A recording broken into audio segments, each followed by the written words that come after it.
Bueno, damos inicio a la sesión en línea del día 2 de julio con respecto a lo que veníamos hablando anteriormente de la toma de muestras de agua. El día de hoy vamos a hablar un poco frente a los métodos de embalaje y custodia de las muestras. Digamos que como garantía de la integridad, de la trazabilidad y de la validez de las muestras que se toman en el campo hasta llevarlas al laboratorio. Este proceso de embalaje y custodia no es más que garantizar que lo que yo tomé es lo que se está analizando.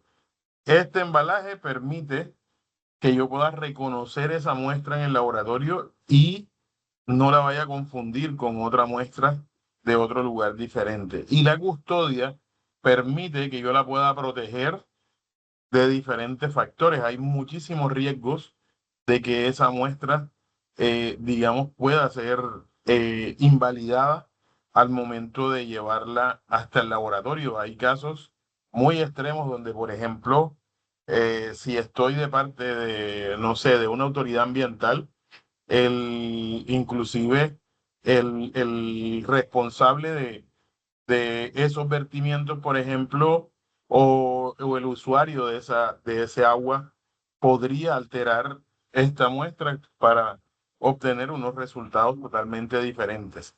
Entonces, básicamente el embalaje y la custodia son las que me permiten a mí garantizar que esta muestra es una porción de lo que de verdad hay en ese lugar específico. Entonces, esto, digamos que se fundamenta principalmente en que el valor de esta muestra es, digamos que, invaluable. El éxito de cualquier análisis depende de la muestra que nosotros tomamos y que ésta sea fiel a las condiciones reales de donde se tomó. Quiere decir esto que una muestra mal tomada o mal manipulada invalida cualquier resultado en el laboratorio. Así tengamos el equipo más avanzado, no vamos a tener entonces unos resultados reales. Simplemente vamos digamos, a tener unos resultados erróneos o vamos a tener unas propuestas de mejora erróneas en cuanto a los resultados obtenidos. Esto trae como resultado tres, tres conceptos. El primero, con respecto a la fidelidad al origen, y es que esta muestra debe reflejar con exactitud las condiciones físico-químicas y microbiológicas del lugar donde tomamos la muestra, ya sea en un cuerpo de agua o sea en, en una fuente de agua potable o sea un vertimiento de aguas residuales.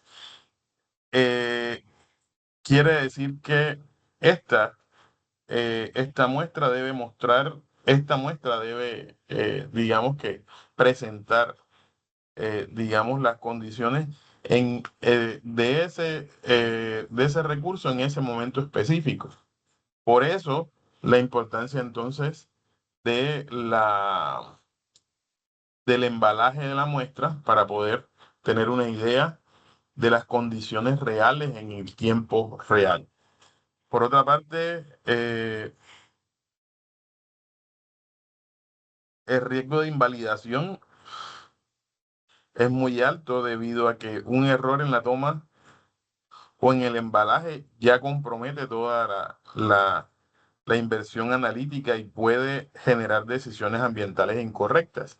Eh, Tener unos resultados erróneos trae como resultado entonces medidas erróneas y eso podría traer como resultado entonces, digamos que unos gastos mayores en cuanto a las medidas que yo tomo. Eh, este, Tal es el caso, por ejemplo, de una muestra de agua residual que me haría entonces invertir en equipos más sofisticados para poder, digamos, eliminar contaminantes que de pronto no estaban en ese lugar, sino que por un error simplemente tomé o di como resultado algo que no correspondía. Por otra parte, la confianza técnica y legal, comprendiendo entonces que la integridad de la muestra es la base sobre la cual se sustentan estos informes técnicos, los procesos regulatorios y las decisiones judiciales. Y esto es bastante considerable. Dentro de esto, dentro de una de mis experiencias recién graduado de la universidad, mi primer jefe devolvió eh, una, un resultado de un laboratorio acá en Cartagena porque em, escribieron, escribieron con faltas ortográficas el informe que nos entregaron de un muestreo de aguas. Y él me decía que eso precisamente no garantizaba la confianza de lo que se había obtenido, porque los resultados, así estábamos en ese momento cumpliendo con los parámetros exigidos por la normatividad, nos estaban nos estaban haciendo dudar, porque si así como hicieron o como cometieron un error ortográfico, pudieron cometer algún tipo de error de transcripción o algún tipo de error analítico. Entonces aquí la confianza se, se nota desde el momento en el que se toma la muestra hasta el momento en el que se analizan los resultados que se obtienen en estos muestreos.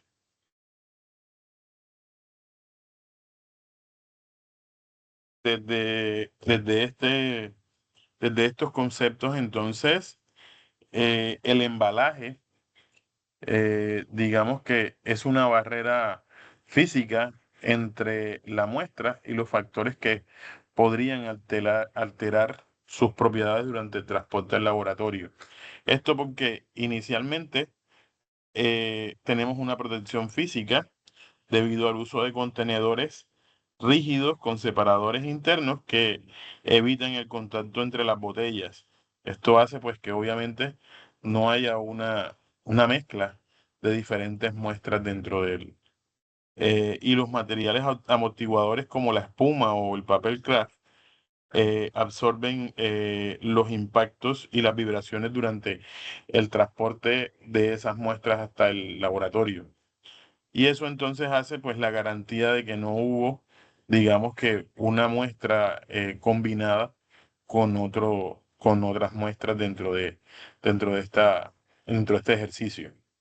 Profe, una El pregunta. embalaje, sí, Digamos cuéntame, que Chino. cuando toman las muestras, digamos así, bueno, su merced está diciendo que eso va con la espuma y el papel craft. Al cerrar eso me imagino que será en una nevera, dependiendo la toma de muestra y el clima. Digamos que ellos no ponen un sello para que cuando llegue al laboratorio ellos mismos rompan el sello y no sea saboteada, digamos, la toma de muestra. Eso depende de quién va a tomar la muestra, ¿no? O sea, depende, hay muchos factores ahí dentro de eso. Por ejemplo, imagínate la muestra de una autoridad ambiental frente a una empresa multinacional. Y ahí sí hay unas medidas de seguridad extremas, ¿no? Lo que tú dices de pronto de un sello y de pronto de todo eso se da, digamos, en esos casos. Imagínate, por ejemplo, una muestra de agua donde vamos a demostrar que una empresa está contaminando el río Bogotá. O sea, ya eso es algo que tiene, digamos, que inclusive unos rasgos de hasta de confidenciabilidad en el momento de tomarla, ¿no? Sí, señor. Ya cuando, por ejemplo, la toma de muestras no es, digamos que, sino un seguimiento periódico, sí, realizado de pronto por la misma empresa. Digamos que no hay un rigor tan grande como para sellar ese embalaje. Pero digamos que Ah, sí, ok. o sea, digamos que sí depende mucho de muchos factores para poder llegar a ese extremo, ¿no? De esa seguridad en la que yo debo garantizar que no van a ser alteradas, no van a ser alterados los resultados. O sea, ya eso sí depende Sí, de muchas cosas. es que de hecho, digamos que debería, por ley, así no sea una empresa grande, una multinacional, eso es como cuando hubo la pandemia, que uno pedía un Ajá. domicilio por Rappi y entonces no había lo de los sellos, entonces los de los Rappi sacaban el pollo, se comían las papas y después sellaban y listo, y usted le llegaba la comida, mejor dicho, contaminada, de manos sucias. Ahora se inventaron, no sé si allá en Cartagena también lo implementaron, pero acá les ponen un sello totalmente a la bolsa y de hecho en la aplicación dice, si recibes el pedido con el sello roto, no pagas y no recibes el pedido. Entonces, digamos que eso también lo deberían implementar, pues por seguridad, porque pueda que sea una grande o pequeña empresa, pero pues eso opino yo. Por ejemplo, te pongo un ejemplo, ¿no? Yo, ingeniero ambiental, trabajo en la empresa X, sea mediana, pequeña, grande, trabajo en una empresa X y yo necesito, digamos que, corroborar la efectividad de mi planta de tratamiento de aguas residuales o necesito garantizar la calidad físico-química del agua potable o necesito presentar un informe de la autoridad ambiental. En todos esos casos, eh, hay dos alternativas allí, ¿no? Yo, como ingeniero, puedo ir al lugar, tomar la muestra, hacer todo el protocolo y llevarla hasta el laboratorio y entregarla con una etiqueta para poder garantizar que esa muestra fue tomada en ese lugar. La otra opción es que yo pague el servicio de toma de muestras y la empresa pues haga todo el proceso. Yo particularmente como ingeniero ambiental, dentro de mi percepción, la primera opción no la encuentro validez porque a pesar de que yo soy ingeniero ambiental, tengo 15 años, tengo como, a ver, creo que eh, como 18 años de ser ingeniero ambiental o más. No, digamos que no cuento con los equipos necesarios ni con digamos, la garantía de que esa muestra sea, digamos que real. Por ejemplo, yo no tengo eh, un contenedor para meter las diferentes muestras. Para mi concepto, yo como ingeniero ambiental, sí estaría de acuerdo en lo que tú dices de que debería ser o debería establecerse un protocolo de embalaje para todo ese tipo de muestras. Ahora bien, todo este proceso de toma y de análisis de muestras está, digamos que, avalado desde el punto de vista de calidad bajo una norma ISO 17025. Esta norma, digamos que garantiza, no sé si de pronto tú has escuchado hablar de la ISO 9001, que garantiza la Sí, calidad de los señor. productos, que garantiza la calidad de los productos que tú consumes. La ISO 17025 garantiza la calidad en la toma de muestras y los laboratorios para poder, eh, digamos que prestar sus servicios deben tener una certificación de calidad bajo la ISO 17025 y deben tener una validación por parte de el IDEAM, que es el instituto, digamos, que garantiza esas mediciones ambientales en Colombia. Entonces, si yo como prestador del servicio de análisis de muestras dejo que un cliente tome las muestras y las traiga, pues yo básicamente estaría aceptando que él dijera unos datos que podrían no ser reales, ¿no? Y Sí, podría claro. pasar lo que estábamos hablando. Yo podría traer una muestra y decir, no, yo la tomé en tal coordenadas y resulta que la tomé en otra porque sabía que no me iban a salir los valores tan alterados. Entonces ahí hay un montón de cosas que de pronto no están, digamos, legisladas, no hay no hay como unas reglas claras del juego en Colombia, algo así, por así decirlo, por dejarlo como al, pero no existe esa reglamentación como tú lo planteas de que debe tener un sello, no está establecido. Está establecido la necesidad del embalaje y del etiquetado, pero como tal que la muestra tenga un sello para poder garantizar de que no se abrió, eso depende ya del prestador del servicio de análisis de muestras. Ah, ok. ¿Estamos? Sí, señor. Ok, entonces dentro de este embalaje, digamos que el otro criterio de este embalaje es el aislamiento térmico, ¿no?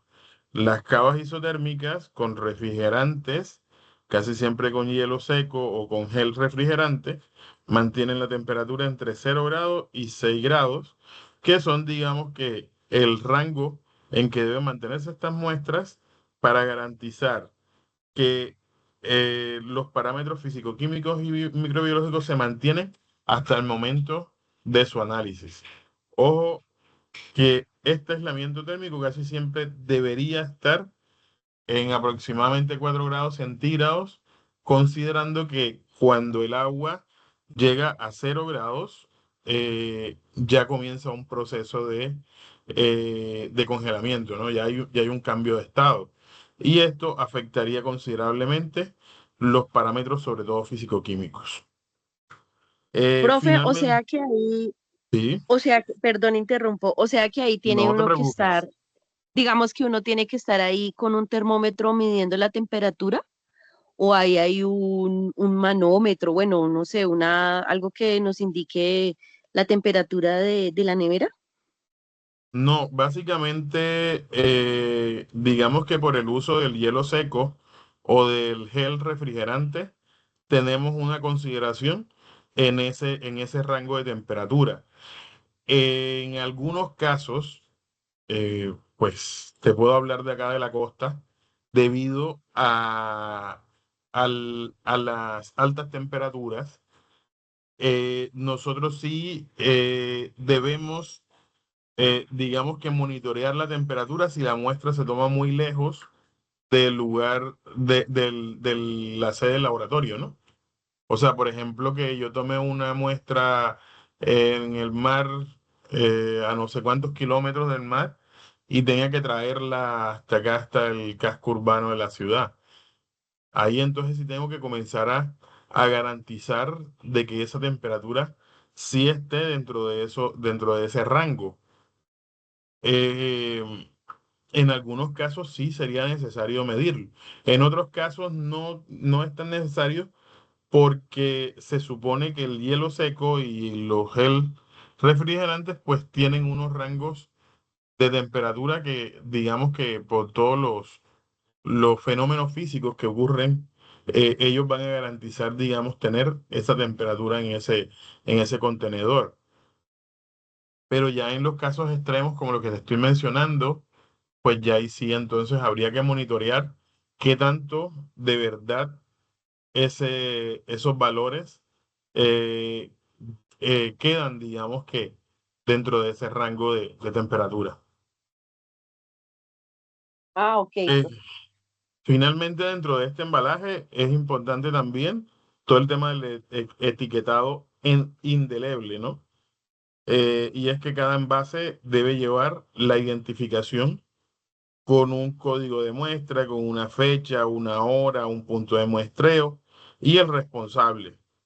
La tinta debe ser permanente quiere decir que no puede utilizar lápiz y debe ser resistente al agua, al frío y a los agentes químicos. Entonces, por eso estas etiquetas, digamos que garantizan que sea lo que, o sea, digamos que no haya una confusión entre las muestras que se toman. Esto es importante, digamos que, bueno, yo dentro de esto sí recomiendo que uno en el momento en el que toma estas muestras, en el caso que te comentaba ahorita, cuando uno es, digamos, el directo responsable de hacerlo, garantizar con fotografías en el momento en el que le pongo la etiqueta, en el momento en el que tomo la muestra, en el momento en el que tomo las coordenadas donde estoy tomando la muestra, con el fin pues de garantizar una, digamos que una posible revisión de de estos datos. Esas Y tomas, que, sí. Ujú. exactamente, que digamos que yo pueda verificar a futuro que definitivamente sí, la muestra se toma en el lugar, en el tiempo que estoy diciendo y que efectivamente le estoy poniendo el sello frente a la cámara. Esto pues garantiza un poco más, digamos, la confiabilidad de que lo que yo estoy diciendo es real. Ok. Entonces, teniendo en cuenta este embalaje, también hay todo un proceso de custodia, ¿no? Custodia quiere decir entonces que yo voy a proteger esa muestra hasta el momento, desde el momento en el que la tomo hasta el momento en el que la traigo. Y entonces esa custodia depende del riesgo asociado al tipo de agua y, como te decía anteriormente, a las implicaciones legales o ambientales de los resultados. Se dice que hay un riesgo bajo casi siempre para el agua potable y que tiene una cadena de custodia estándar y un registro básico de trazabilidad. Tomo el lugar donde la tomé, la hora, la fecha, quién tomó la muestra. Digamos que las características esenciales. Ese nivel de riesgo, digamos que es muy bajo porque las características del agua potable, digamos que no son, eh, digamos que, entre comillas, tan fáciles de variar, ¿sí? Por otra parte, en las aguas superficiales, tal es el caso de ríos, arroyos, eh, Las piscinas también entran ahí, profe, en lo que está su merced sí, nombrando. dentro de las aguas superficiales. Ok. Eh, bueno, las piscinas yo las ubicaría dentro del agua, dentro del agua potable, ¿sí? Yo creo que ellas no tendrían como esas implicaciones. Teniendo en cuenta pues que cuando hablamos de agua superficial hablamos ya de un cuerpo de agua como tal, natural, ¿sí? Entonces, Sí.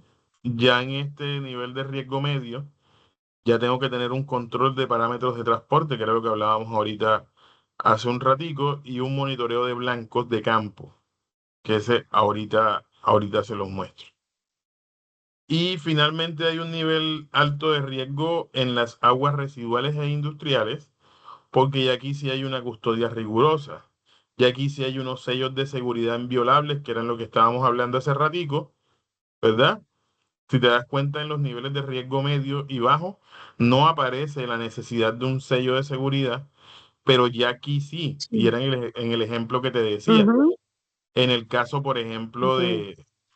no sé, Ecopetrol, una muestra de las aguas residuales de Ecopetrol, ya esa vaina, si yo saco a relucir que, o yo digamos que modifico las características de ese agua, pues voy a hacer, digamos que una implicación bastante grave a una empresa bastante reconocida.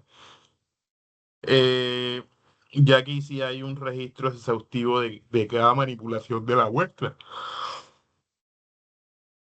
O sea que también, digamos que su merced, ingeniero ambiental, ahí también le hacen las muestras al acueducto. Estaría en el nivel de riesgo bajo, en el agua potable. Como es agua potable, sí, señor. Exactamente. ¿En qué no estoy de acuerdo dentro de esta forma de ver las cosas? Que de pronto el agua potable, digamos que su rango de contaminación, entre comillas, podría ser muy flexible, ¿cierto? O sea, a menos que ya encuentres metales pesados o cosas así. Pero ojo, eh, si no tengo una cadena de custodia dentro de dentro de esa muestra, imagínate, por ejemplo, un restaurante sin tener, digamos, que una custodia de las muestras de agua que toma para poder preparar los alimentos. Entonces ya ahí también juega un papel, porque ahí estamos hablando de un factor de riesgo a la salud, por eso estamos viendo esto en salud y saneamiento ambiental. Entonces Eso ya ahí es el sí. tema también que quería mencionar, profe. Por ejemplo, en muchos, digamos, establecimientos también cuentan con tanques, ¿sí? Digamos, de reserva. Esos tanques, si no les hacen un mantenimiento adecuado, porque digamos que ahora son plásticos, de PVC, antes eran de concreto. Digamos que Ujú, donde se cayera digamos, una rata, digo yo, ujú. en descomposición, ahí también entra, pero no entraría en el nivel bajo, sino un nivel de riesgo, Pero medio fíjate, o alto. pero fíjate que en esos casos, las autoridades sanitarias le exigen a esas empresas de manipulación de alimentos un certificado de lavado y desinfección de tanques de almacenamiento de agua potable. Y ¿Periódicamente luego de o...? hacer periódicamente. Ah, Sí, ok, ese certificado, dependiendo de, digamos, de la capacidad del tanque, dependiendo de las características del tanque, así se establece, digamos, que un tiempo para hacerlo. Casi siempre es de 6 meses el certificado. ok. Aquí había un cuento en Cartagena, por ejemplo, hace un tiempo se escaseó bastante, por ejemplo, la, mm, la ponimalta. Y algunas personas decían que en una planta embotelladora de ponimalta Se cayó una persona. se cayó una persona Acá y por también, eso pero cuando en sucedió Postobón. eso, eso es como un mito, eso es como un mito urbano. Ujú. Acá también, pero en Eh, Postobón. ah, te fijas, o sea, por ejemplo, dicen, no, es que imagínate una persona en Coca-Cola se cayó en una caldera de esas o sea, no salieron ni los huesos y no sé qué. Por Sí. eso no es bueno tomar Coca-Cola. O sea, me parece un mito más urbano que real. O sea, yo he conocido partes de esos procesos y son tanques herméticos, cerrados. O sea, simplemente son transportados por tuberías. O sea, es muy ilógico que eso suceda.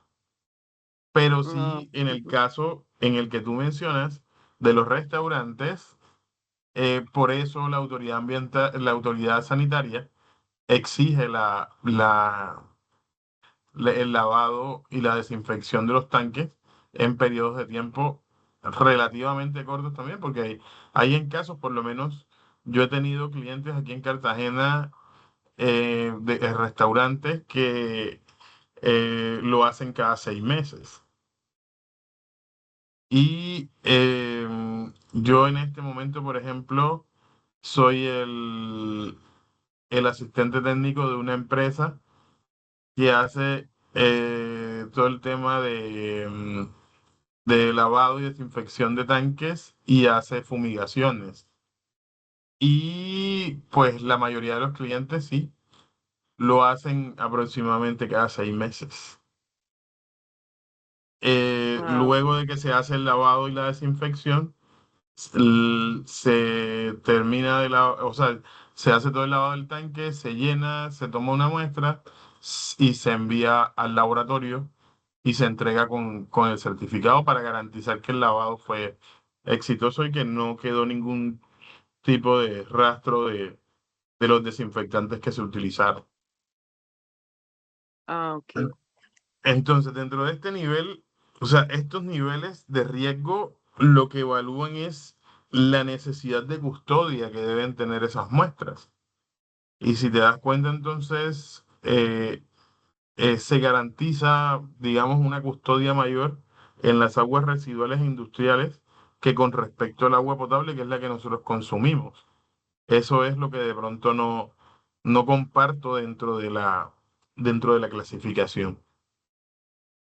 Entonces, teniendo en cuenta esto, ese bajo riesgo en el agua potable hace que la cadena de custodia sea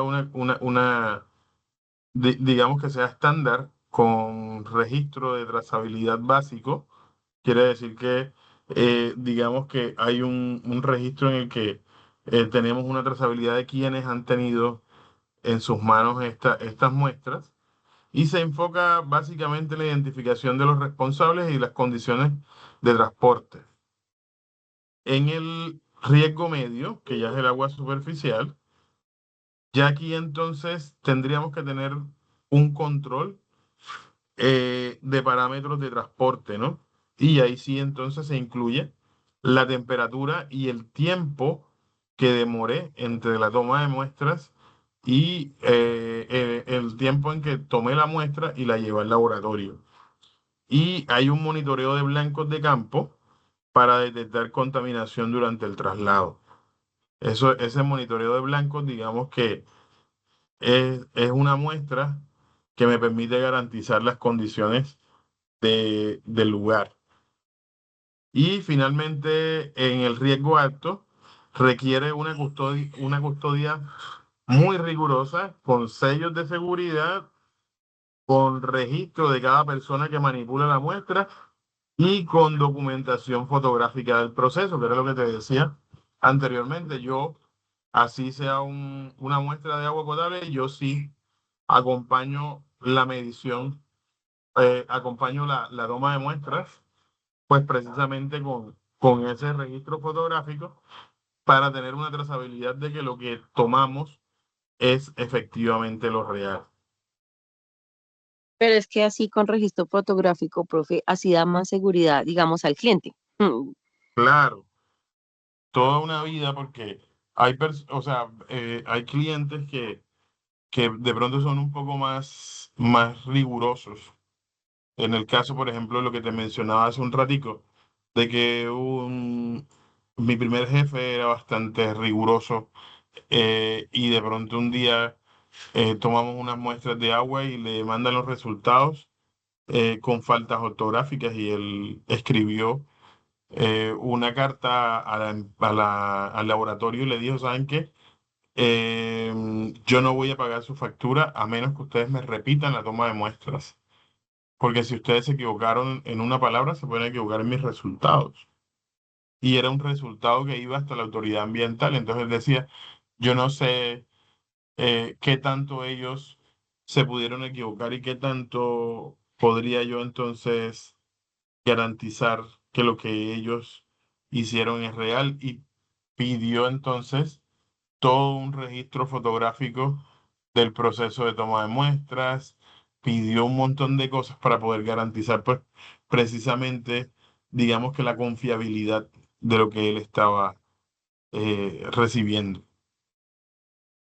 Pero es que de esos buenos jefes uno aprende porque tanto él que necesitaba las muestras para entregárselas a otra persona, a otra entidad, eh, eh, se ve que es una persona correcta, porque yo me imagino que en este campo eso, en todo campo, En hay todo chanchullo. campo, pero aquí sí, claro. Claro, porque digamos que, bueno, ya en este momento los parámetros físico-químicos y microbiológicos de las aguas residuales variaron considerablemente con respecto a a la normatividad que teníamos hace un tiempo. Años anteriores teníamos el decreto 1594 de 1984, imagínate. Y hasta ahorita, hasta el 2015, si no estoy mal, varió ese decreto. Entonces, el anterior decía que eh, lo que debía hacer la planta de tratamiento de aguas residuales era garantizar un porcentaje de remoción de contaminantes. Ahorita no, ahorita dice el límite tiene que estar entre esto y esto. Entonces, eso hizo que obviamente en ese porcentaje de remoción yo sacaba la cuenta y decía, ah, no, me tiene que dar tanto. Y ahí comenzaba entonces la pugna de que cómo vamos a hacer para que esto me salga esto. Y ahí comenzaban entonces a hacer las diferentes cosas. Aquí, la a verdad es calibrar. que algo así, algo así porque hasta inclusive, bueno, aquí había un problema bastante grave y es que el mismo que tomaba muestras era la misma autoridad ambiental. O sea, Cardique, que es la corporación de acá tenía un laboratorio para analizar muestras. Entonces uno decía, ah, no, yo le pago a ellos, me sale mal y ellos me ajustician. Entonces ahí siempre iba que si a quién conoces tú allá, mira que yo necesito, mira que no sé qué, y ahí comenzaban todos los procesos La a rosca. variarse considerablemente. Sí. Bueno, entonces esta custodia debe tener un formato, ¿no? Debe tener una información que yo debo garantizar. Y es entonces un documento que inclusive se convierte en un documento legal que registra, digamos que todo el ininterrumpido proceso de toma de muestra. Y ahí muestra la posesión de la muestra desde que se metido en el cuerpo de agua para tomar la muestra hasta el que la recibe en el laboratorio. Y esto entonces hace que yo pueda tener, digamos que, una trazabilidad de quienes han manipulado estas muestras. Eh, digamos que esto es un aval de validez de los resultados. Digamos que es quien me garantiza a mí de que es real. Eh, Casi siempre este documento tiene la identificación de la muestra.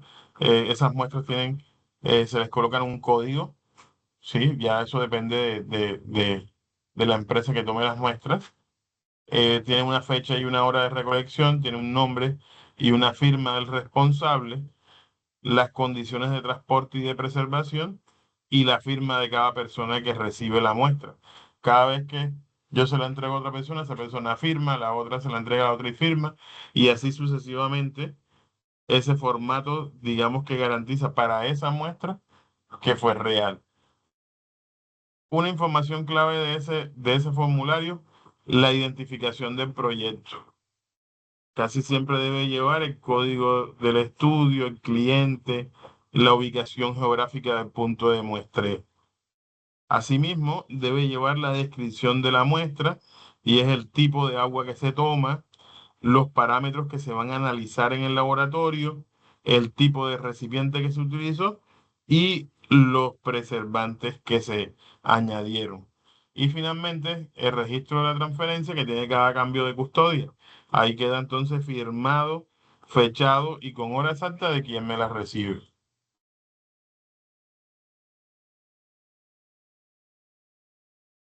Por otra parte, pues todo esto, pues también va de la mano en la preservación, ¿no? Y el tiempo aquí es un factor crítico. Ahí, digamos que juega un papel fundamental al momento en que yo tomo la muestra y la transporto hasta llevarla hacia ese laboratorio. Casi siempre, eh, dentro de estos análisis, lo que uno trata de buscar son laboratorios cercanos al sitio de la toma de la muestra, con el fin de pues, que obviamente no voy a tomar un laboratorio que esté a 6 horas de distancia de esa toma de muestras, pues buscando que esas características no se cambien. desde ese momento de recolección, esos procesos biológicos y químicos comienzan a alterar la composición de la muestra y por eso entonces esta preservación lo que hace es minimizar estos cambios hasta cuando ya llega al laboratorio. Esto hace entonces que yo le añada algún tipo de sustancia o le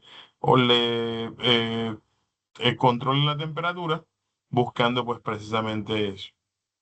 Entonces, dentro de esta preservación, pues el control de temperatura es, digamos que crucial. Lo decíamos ahorita, tiene que estar entre 0 y 6 grados centígrados. Yo personalmente no estoy de acuerdo que llegue a 0 grados. Yo prefiero una temperatura aproximada de unos 4 grados centígrados con el fin pues de no, digamos que variar las características de la muestra. ¿Qué pasa con esa temperatura? Que reduce la actividad biológica, quiere decir que todos los microorganismos que están ahí se quedan quietos y evita la volatilización de compuestos y las reacciones químicas que pudieran causarse en esa muestra. Por otra parte, el ácido sulfúrico, el hidróxido de sodio, el cloruro de mercurio, son, digamos que algunos de los preservantes químicos que se utilizan para estabilizar estas muestras, sobre todo cuando se hace muestra de metales disueltos, nutrientes, compuestos orgánicos volátiles. Y pues obviamente la logística y los tiempos máximos los define cada parámetro que yo vaya a analizar. Cada uno de ellos tiene un tiempo máximo antes de hacer el análisis. Hay muestras que se deben hacer en un lapso de tiempo menor a 12 horas, otras menores a 6 horas, otras menores a 24 horas.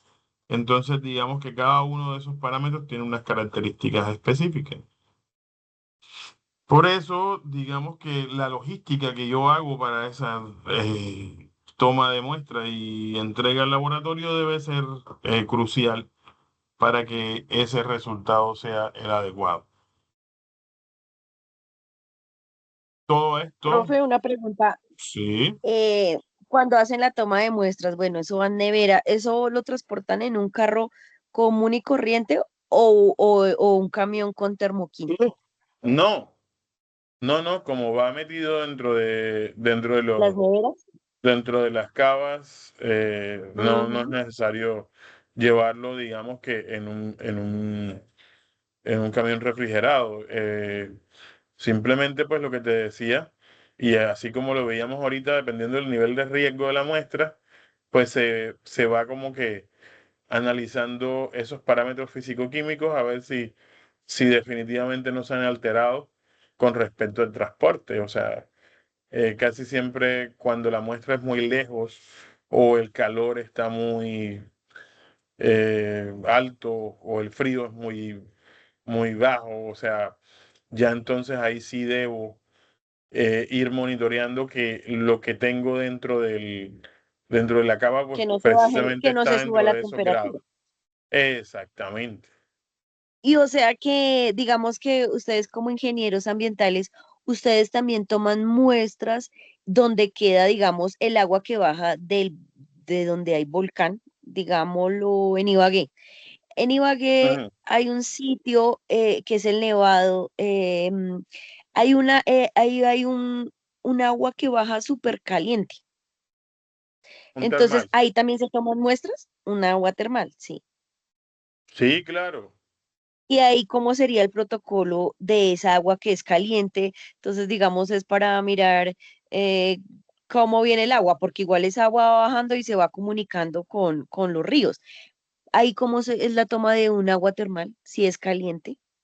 Pues lo que pasa es que hay algunos parámetros que definitivamente no los puedo medir en el laboratorio, sino en el mismo lugar, ¿no? Esos se Ah, llaman ok. parámetros in situ. Quiere decir que son Mm. parámetros en el sitio.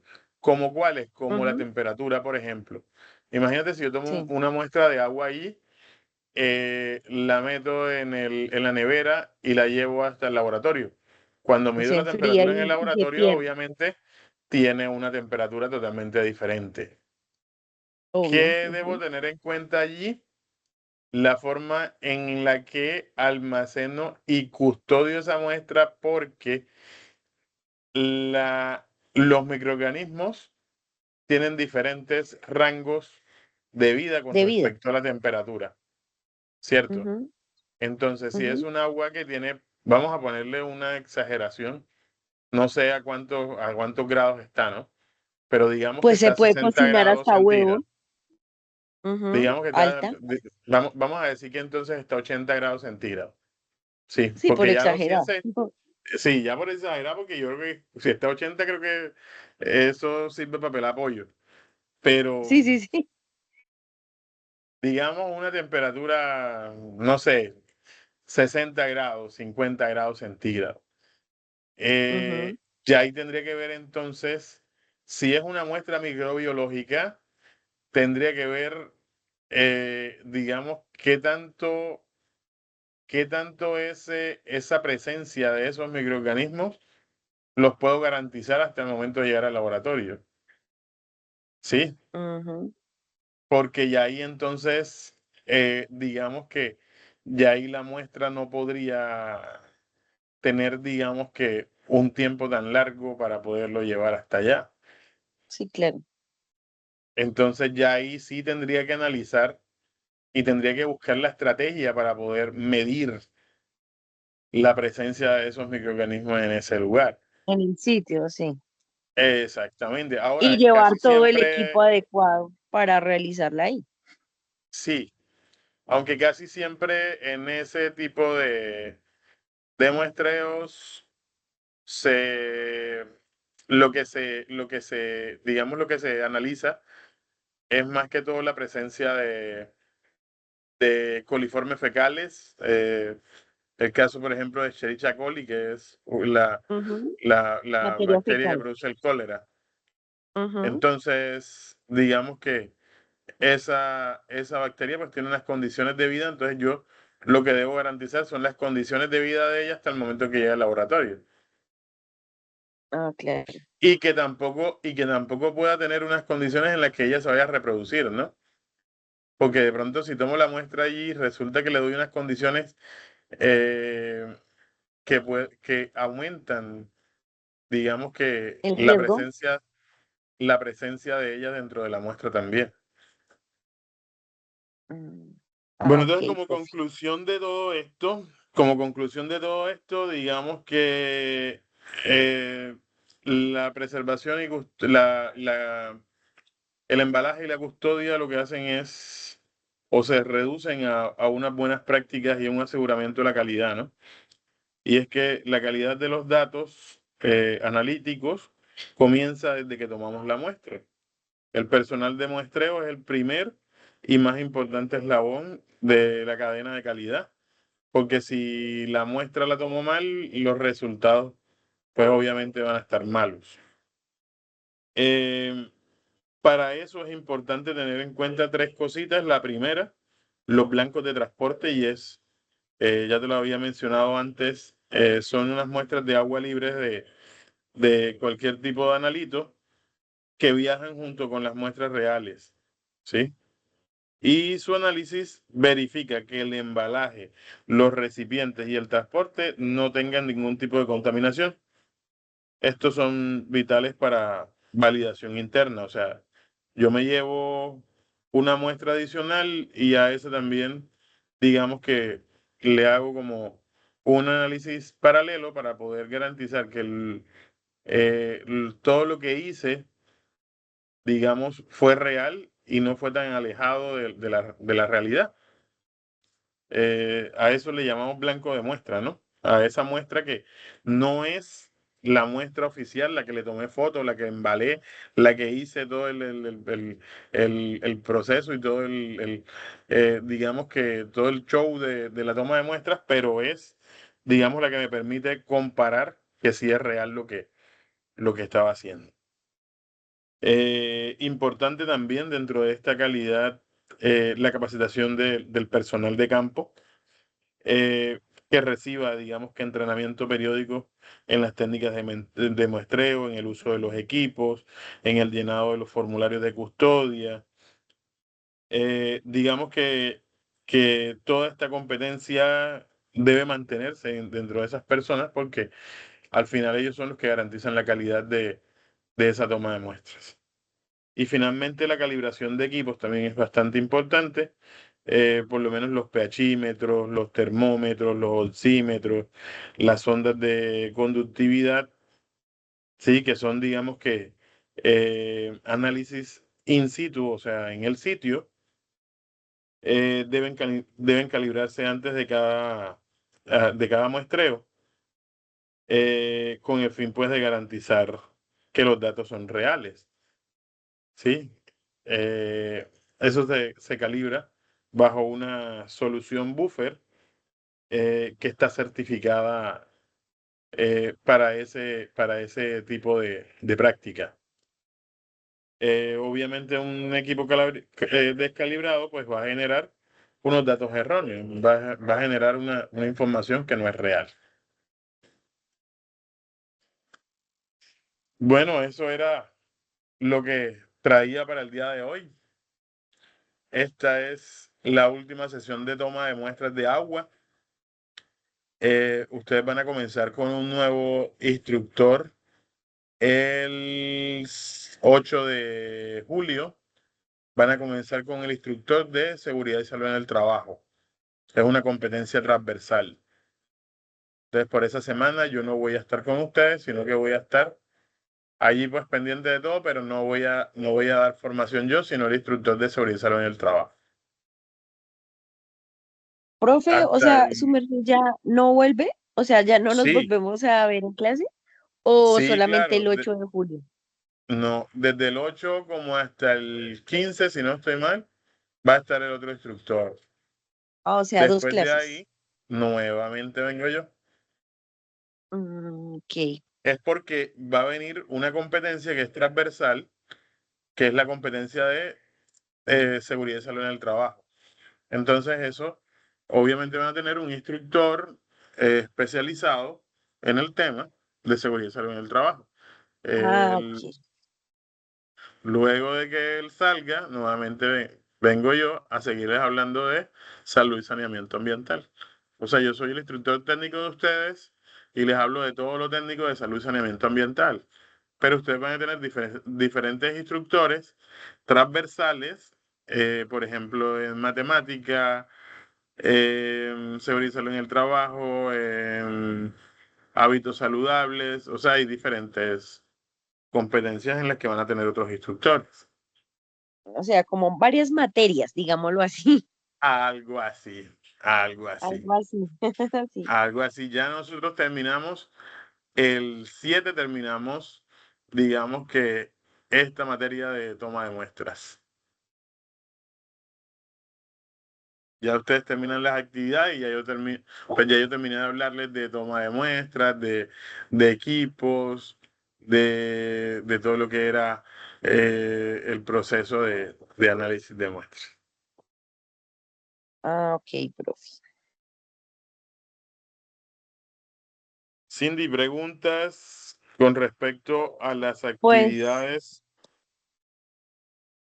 lo que estamos viendo ahorita, pues, profe, yo creo que en cada diapositiva que su merced mostró, pues yo creo que pregunté.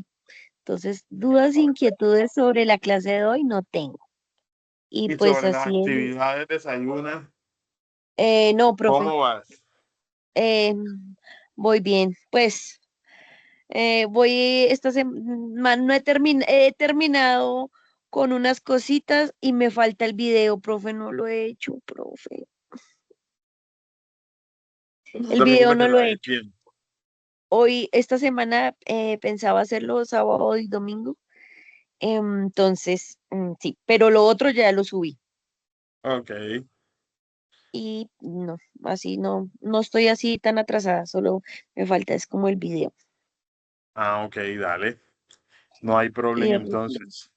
De resto, no, Cualquier profe, cosa, vamos bien. cualquier cosa estoy disponible para las preguntas con respecto a las actividades. Claro que sí, profe. Bueno, Cindy, muchísimas gracias. No, señora, su merced, muchas Nos gracias. vemos, nos vemos Dentro en la de 15 días, próxima. 20. Yo, yo creo que como dentro de 20 días más o menos.